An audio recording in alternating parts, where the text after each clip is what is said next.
Olá, eu falarei sobre os exames de proficiência na farmácia no contexto da consulta pública do Conselho Federal de Farmácia.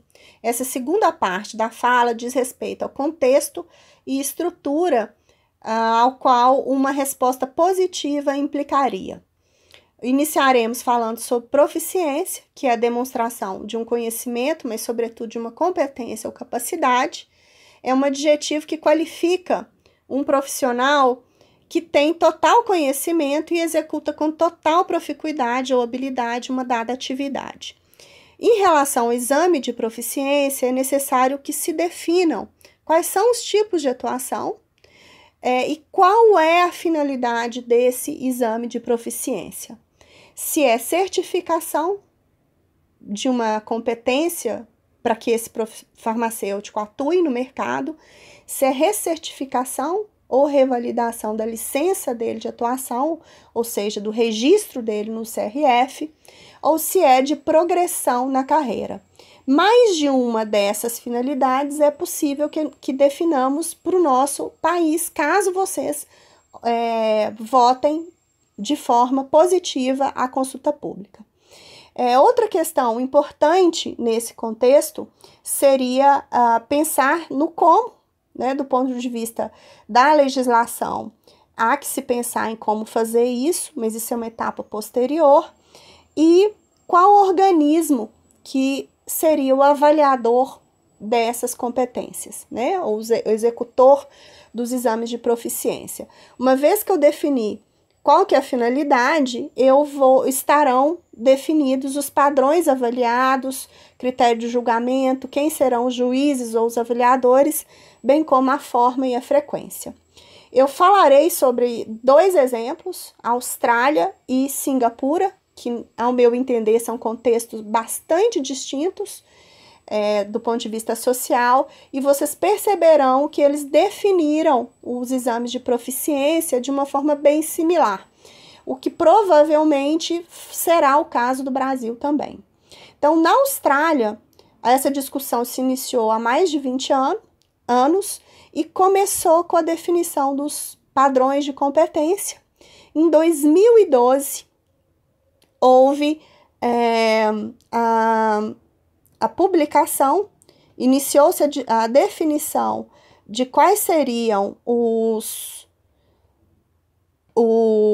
as carreiras, e os padrões de progressão na profissão, e em 2016 foram publicados os padrões nacionais de atuação, bem como quais seriam as carreiras para esse farmacêutico.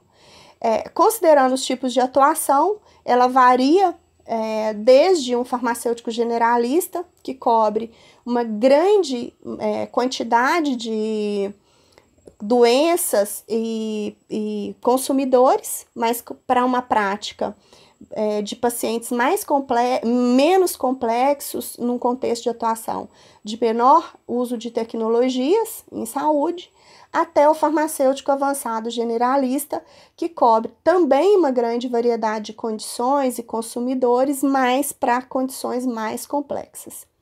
E independente desses 4 tipos de foco de atuação, há 5 domínios que ele tem que atingir de competência, e ele tem 4 estágios de expertise. Ao se formar, ele é generalista, e à medida em que ele for progredindo na carreira, ele passa até o nível 3 ou ao nível avançado. E na medida em que ele avança na profissão, ele vai aumentando a influência dele nos colegas farmacêuticos, ou seja, ele vai chefiando uma quantidade maior de farmacêuticos, bem como o impacto na sociedade e, obviamente, um aumento no salário, no incremento no que ele ganha. E como que funciona, do ponto de vista a interligação entre a formação, certificação, recertificação e os exames de proficiência? Então, a formação é feita de acordo com os estándares de competência. No final da formação, ele faz um treinamento intensivo na prática profissional e após esse treinamento ele recebe um registro provisório e começa a atuar como farmacêutico, definindo exatamente o que ele vai querer atuar, qual que é o perfil de atuação dele.